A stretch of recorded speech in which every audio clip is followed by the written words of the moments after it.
চলমান অস্থিরতায় সারা দেশের মতো হামলা ভাঙচুর করা হয় দেশের পূর্বাঞ্চলের অন্যতম বড় আখাউড়া রেলওয়ে জংশনে। গুঁড়িয়ে দেয়া হয় দুটি ট্রেনের দরজা ও জানালার সবগুলো গ্লাস। এতে ক্ষতিগ্রস্ত হয়েছে প্রায় $250 কোটি। রাষ্ট্রীয় সম্পদের এমন ক্ষয়ক্ষতি দেখে বিচলিত সাধারণ মানুষ। 100% কপার কন্ডেন্সারে তৈরি ভিশন ফ্রিজ, তাই গুণে মানে অটুট থাকে বছরের পর বছর। ছাত্র জনতার আন্দোলনে গেল 5 আগস্ট পতন হয় শেখ হাসিনা সরকারের। এরপর থেকে দেশের বিভিন্ন স্থানে চলছে হামলা ভাঙচুর। ঘরবাড়ি ছাড়াও বাদ যায়নি বাস, ট্রেন সহ গণপরিবহন।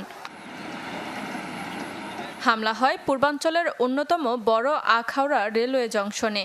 এতে ক্ষতিগ্রস্ত হয় যাত্রীবিহীন পারাবত ও জয়ন্তিকা এক্সপ্রেস।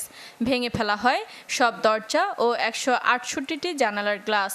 রাষ্ট্রীয় সম্পদের এমন ক্ষয়ক্ষতি দেখে হতবাক সাধারণ মানুষ। কি হইলো দেশটা?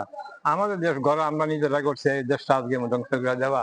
এই কোন শ্রেণী মহল মানুষ এগুলি করতেছে, এটা কোনো বুঝতে হয় না। প্রশাসনের মাধ্যমে হোক, আমাদের সেনাবাহিনীর মাধ্যম দিয়ে হোক, আমাদের এই রাষ্ট্রীয় সম্পদটা যেন অবশ্যই রক্ষা করে। রাজনীতিক কোনো প্রভাব যেন এই রাষ্ট্রীয় সম্পদের উপরে না পড়ে।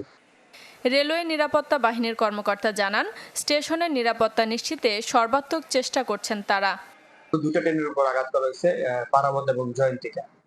ওই দিন 5 তারিখের ঘটনার পর থেকে আর কোন রকম কেউ এই ধরনের কোনো ক্ষতি সাধন করতে পারে না। আমরা এয়ারপোর্ট থেকে রিস্ক নিয়ে হলেও আমরা সর্বোত্তম চেষ্টা করতেছি নিরাপত্তা প্রদান করার জন্য। আখাউড়া রেলওয়ে স্টেশনের সুপারিনটেন্ডেন্ট জানান, হামলায় মোট ক্ষতি ছাড়াবে প্রায় $250 কোটি। Desk report, channel 24।